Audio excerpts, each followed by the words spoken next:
Hello बच्चों, कैसे हैं सब। आज हम भूगोल के पाठ्य पुस्तक कक्षा 12वीं की एनसीईआरटी भारत, लोग और अर्थव्यवस्था के बारे में पढ़ेंगे। ठीक है, देखो हम इसमें 4 चैप्टर कर चुके हैं। आज हमारा चैप्टर नंबर 5 है। ठीक है, देखो ये जो चैप्टर है ना, यहाँ पे अध्याय 3 लिखा हुआ है। अध्याय 3 इसलिए लिखा हुआ है क्योंकि जो नई पाठ्य पुस्तक है ना, उसमें कुछ सिलेबस जो था ना, जो पहले चलता था, वो 30% कम कर दिया गया है। कुछ चैप्टर डिलीट कर दिए गए हैं, जिसके कारण ये चैप्टर नंबर 3 नई पाठ्य पुस्तकों में हो गया है। ठीक है, लेकिन जो पहले की पाठ्य पुस्तक है ना, पुराने की पाठ्य पुस्तकों में ये चैप्टर नंबर 5 है। ठीक है, अब चाहे चैप्टर नंबर 3 है, चाहे चैप्टर नंबर 5 आप इसको कंसिडर करो। इस चैप्टर का नाम भू संसाधन एवं कृषि है। हम इसके बारे में ही पढ़ेंगे। ठीक है, अब कुछ बुक्स में ये चैप्टर नंबर 3 के तौर पे दिया गया है, कुछ पे ये चैप्टर नंबर 5 के तौर पे दिया गया है। ठीक है, तो चलो शुरू करते हैं। भू संसाधन तथा कृषि। ठीक है, देखो ये बोलता है कि आपने अपने चारों ओर भूमि के कई उपयोग देखे होंगे।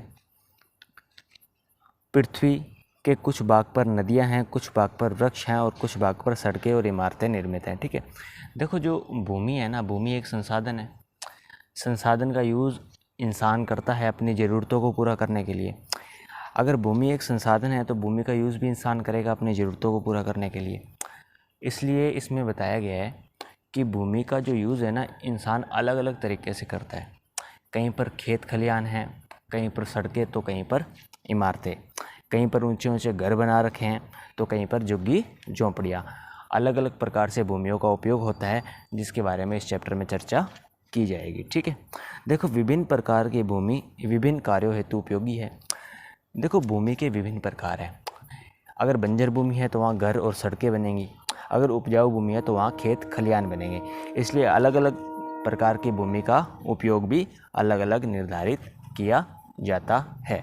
ठीक है, देखो इस प्रकार मनुष्य भूमि को उत्पादन, रहने तथा नाना प्रकार के मनोरंजन कार्यों हेतु प्रयोग करता रहता है। ठीक है, देखो आपके स्कूल की इमारत या सड़कें जिन पर आप यात्रा करते हैं, क्रीड़ा उद्यान जहां आप खेलते हैं, क्रीड़ा उद्यान यानी पार्कों के संदर्भ में बात की गई है, खेत जिन पर आप फसलें उगाते हैं और चारागाह जहां पशु चरने जाते हैं, आदि भूमि के विभिन्न उपयोगों को प्रदर्शित करते हैं। देखो अलग अलग प्रकार की भूमि के अलग अलग प्रकार के उपयोग होते हैं, जिसके बारे में इस चैप्टर में विस्तार से चर्चा की जाएगी। ठीक है, देखो आगे ये बात करता है भू उपयोग वर्गीकरण की। वर्गीकरण का मतलब क्या होता है? बांटना, किसी भी आधार पे हो सकता है। वर्गीकरण का मतलब होता है बांटना। ठीक है, अब कहता है भू उपयोग वर्गीकरण, यानी भूमि को उपयोग के आधार पर किस प्रकार से वर्गीकृत किया जाता है, उसका अध्ययन इस जो पैराग्राफ में किया जाएगा। ठीक है, देखो भू राजस्व विभाग भू उपयोग संबंधी अभिलेख जारी करता है। भू राजस्व एक विभाग है जो भू उपयोग संबंधी अभिलेख जारी करता है। ठीक है, भू उपयोग संवर्गों का कुल योग, भू उपयोग संवर्गों का योग कुल प्रतिवेदन क्षेत्र के बराबर होता है, जो भौगोलिक क्षेत्र से भिन्न है। देखो दो प्रकार के क्षेत्र हैं, एक भौगोलिक क्षेत्र, एक प्रतिवेदन क्षेत्र। भौगोलिक क्षेत्र तो वास्तविक क्षेत्र होता है भूमि का, जहाँ पर भूमि विद्यमान होती है, लेकिन जो प्रतिवेदन क्षेत्र होता है ना, इसको इंग्लिश में बोलते हैं रिपोर्टिंग एरिया। यानी जब एम्प्लॉयज़ या फिर जो काम करते हैं वो भेजे जाते हैं ना भौगोलिक क्षेत्र पर, वो रिपोर्ट देते हैं अपने बड़े सीनियर को, तो वो बताते हैं कि यहाँ पर ऐसे एरिया डिस्ट्रीब्यूट किया हुआ है। तो वो हो गया रिपोर्ट के आधार पर बताया गया क्षेत्र, और एक होता है वास्तविक क्षेत्र। तो जो भू राजस्व विभाग है ना, ये भू उपयोग संबंधी अभिलेख रखता है, जिसमें ये जो इसके अभिलेख है ना, वो रिपोर्टिंग क्षेत्र या प्रतिवेदन क्षेत्र के हिसाब से बताए जाते हैं। ठीक है, देखो भारत की प्रशासकीय इकाइयों के भौगोलिक क्षेत्र की सही जानकारी देने का दायित्व भारतीय सर्वेक्षण विभाग पर है। देखो एक दूसरे विभाग की भी यहाँ चर्चा की गई है, वो कौन सा विभाग है? भारतीय सर्वेक्षण विभाग। देखो जो भारत की प्रशासनिक इकाइयाँ है ना, उसको जो सही जानकारी देने का काम कौन करता है? भारतीय सर्वेक्षण विभाग करता है। ठीक है, अब देखो आगे क्या कहता है कि क्या आपने कभी भारतीय सर्वेक्षण विभाग द्वारा तैयार किए गए मानचित्रों का प्रयोग किया है? देखो भारतीय सर्वेक्षण जो विभाग है ना, इसकी एक अपनी वेबसाइट है। यानी गूगल पे जब आप टाइप करोगे ना भारतीय सर्वेक्षण विभाग, यानी इसको इंग्लिश में बोलेंगे इंडिया सर्वे विभाग की, आप इंग्लिश देख लेना उसको। जब आप गूगल में टाइप करोगे ना तो आपको इसके मानचित्र दिख जाएंगे जिसका आप अध्ययन कर सकते हैं। ठीक है, देखो आगे आता है भू राजस्व तथा सर्वेक्षण विभाग। दोनों में मूलभूत अंतर यह है कि भारतीय भू राजस्व द्वारा प्रस्तुत क्षेत्रफल पत्रों के अनुसार रिपोर्टिंग क्षेत्रफल पर आधारित है, जो कि कम या अधिक हो सकता है। ठीक है, देखो दो प्रकार के विभाग देखे, एक हमने भू राजस्व विभाग देखा, एक भारतीय सर्वेक्षण विभाग देखा।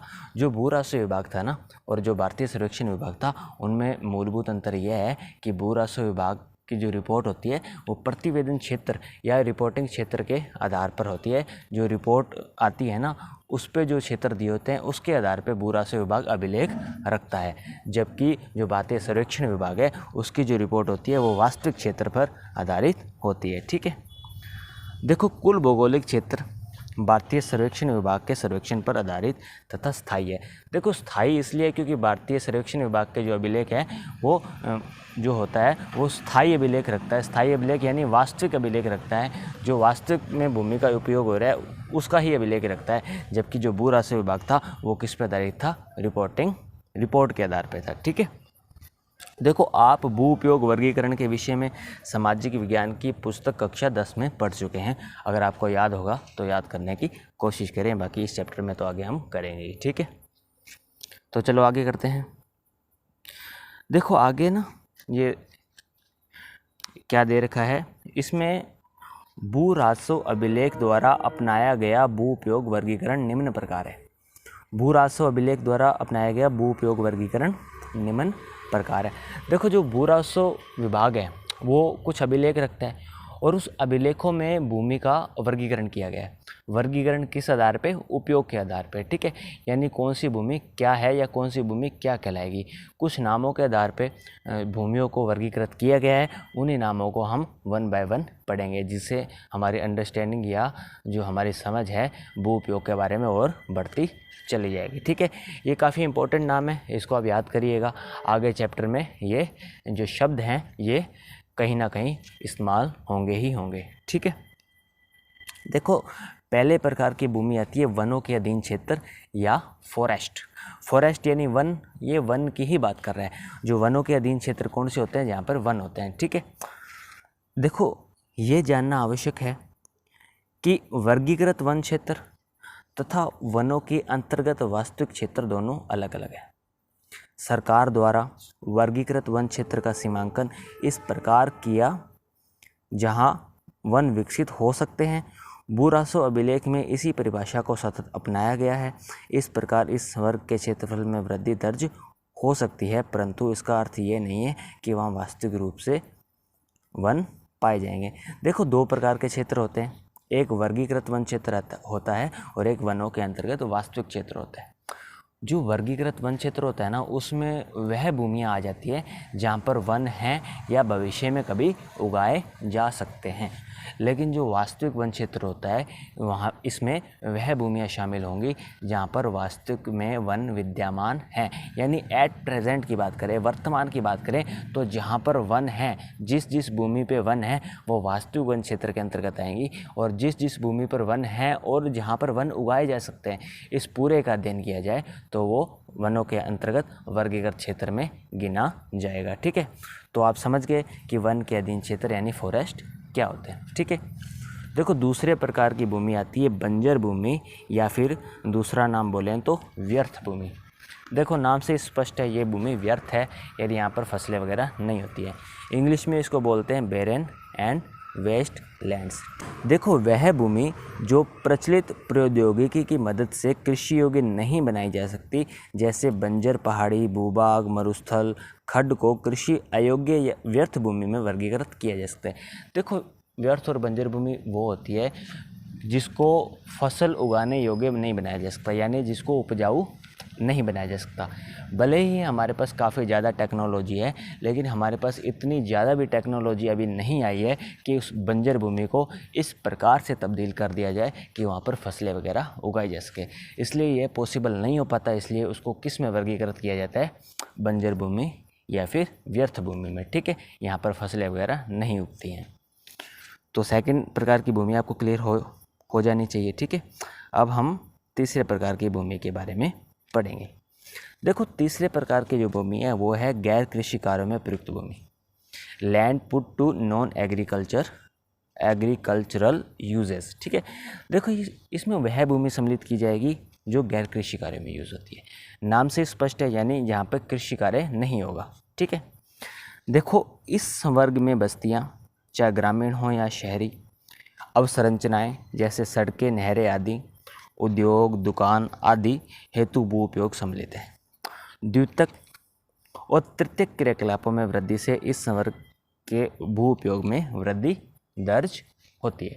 देखो यह भूमि कौन सी भूमि थी? गैर कृषि कार्यों में प्रयुक्त भूमि, यानी इस भूमि पर कृषि कार्य नहीं होता है, ठीक है। लेकिन जो द्वितीयक और तृतीयक क्रियाकलाप है ना, देखो द्वितीयक क्रियाकलाप में कौन सी विनिर्माण गतिविधियाँ आ जाती हैं, सड़कें, नहरें, ग्रामीण शहरी बस्तियाँ, ये सब जो घर वर है ना, ये सब किस भूमि पर बनते हैं? गैर कृषि कार्यों में प्रयुक्त भूमि पर, ठीक है। यहाँ पर द्वितीयक क्रियाकलाप यानी औद्योगिक इकाइयाँ वगैरह यहीं पर बनती हैं, और तृतीयक क्रियाकलापों की बात करें तो बड़ी बड़ी कंपनियाँ और उसमें जो सेवा प्रदान करने वाले लोग हैं वो इसी भूमि का यूज़ करते हैं, ठीक है। बस इतना ध्यान रखना कि इस भूमि पर कृषि कार्य नहीं होता है, ठीक है। फिर चौथे प्रकार की भूमि आती है स्थायी चारागाह क्षेत्र। स्थायी चारागाह क्षेत्र यानी परमानेंट पैस्चर्स, ठीक है। देखो इस प्रकार की अधिकतर भूमि पर ग्राम पंचायत या फिर सरकार का स्वामित्व होता है। इस भूमि का केवल एक छोटा भाग ही निजी स्वामित्व में होता है। ग्राम पंचायत के स्वामित्व वाली भूमि को साझा संपत्ति संसाधन भी कहा जाता है। देखो स्थायी चारागाह भूमि नाम से स्पष्ट है, ये पशुओं के चरने में यूज़ होती है, यानी पशु जहाँ चरने जाते हैं उसमें आती है स्थायी चारागाह भूमि। देखो ऐसे तो है नहीं कि एक परिवार को सरकार भूमि आवंटित कर देगी कि ये भूमि आपकी है, यहाँ पर आप पशु चरा सकते हो, ऐसा नहीं होता है। प्राय सरकार या फिर ग्राम पंचायत क्या करती है कि अपने स्वामित्व में एक भूमि रखती है और उस भूमि पर बोल देती है कि यहाँ के गांव के लोग यहाँ पर पशु चरा सकते हैं, ठीक है। तो इसलिए कहा गया है ये ग्राम पंचायत या सरकार का स्वामित्व इस पर होता है, और ये किस में कंसीडर की जाती है? ये साझा संपत्ति संसाधन है, यानी इस संसाधन जो भूमि एक संसाधन के तौर पे हम देखते हैं, सबका अधिकार बराबर बराबर होता है, ठीक है। पांचवें प्रकार की भूमि हम करते हैं। देखो पांचवें प्रकार की भूमि कौन सी है? विविध तरु फसलों या उपवनों के अंतर्गत क्षेत्र, area under the miscellaneous tree crops and groves. विविध तरु फसलें कौन सी होगी? तरु यानी नई फसलें, उपवन यानी छोटे छोटे बागों की बात करते हैं। देखो विभिन्न तरु फसलें और उपवन आप कई बार देखते हैं, जब आप रेल या बस से यात्रा करते हैं तो आप देखते हैं कि अलग अलग खेत खलिहानों में छोटे छोटे बाग लगे होते हैं। वो अलग अलग फ्रूट्स के होते हैं, कीनू हो गया, संतरा हो गया, आम हो गया, सेब हो गया। ये जो छोटे छोटे बाग लगे होते हैं ना, ये इसी भूमि के अंदर सम्मिलित किए जाते हैं, ठीक है। अब ध्यान रखिएगा, जो बोए गए निवल क्षेत्र में सम्मिलित नहीं है। बोया गया निवल क्षेत्र क्या होता है कि वह क्षेत्र जहाँ पर एक वर्ष के अंदर फसलें बोई और काटी जाती हैं, या सीधा याद रखो वह क्षेत्र जहाँ पे फसलें बोई और काटी जाती है वो बोया गया निवल क्षेत्र होता है, ठीक है। देखो इस संवर्ग में वह भूमि सम्मिलित है जिस पर उद्यान व फलदार वृक्ष होते हैं, और इस प्रकार की अधिकतर भूमि व्यक्तियों के निजी स्वामित्व में होती है, ठीक है।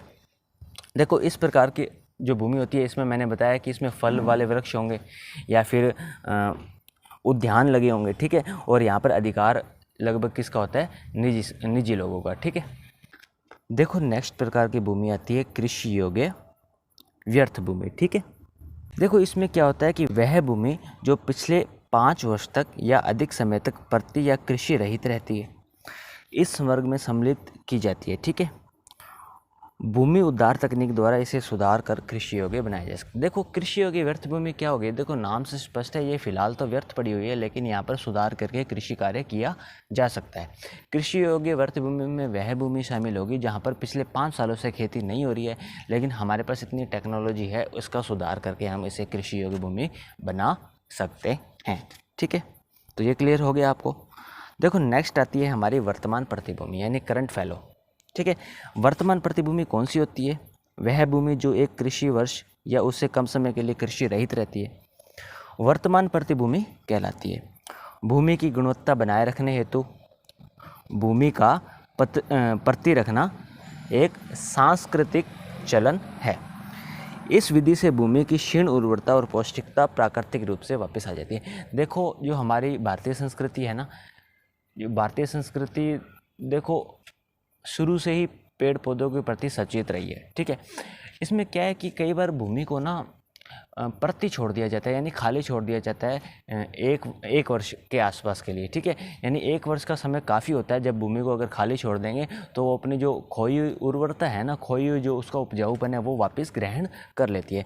तो हमारी परंपरा और संस्कृति में भी कई बार इसका यूज़ होता है। यानी एक वर्ष से जहाँ पर खेती नहीं होती है उसे किस में शामिल करते हैं? वर्तमान प्रतिभूमि के अंतर्गत, ठीक है।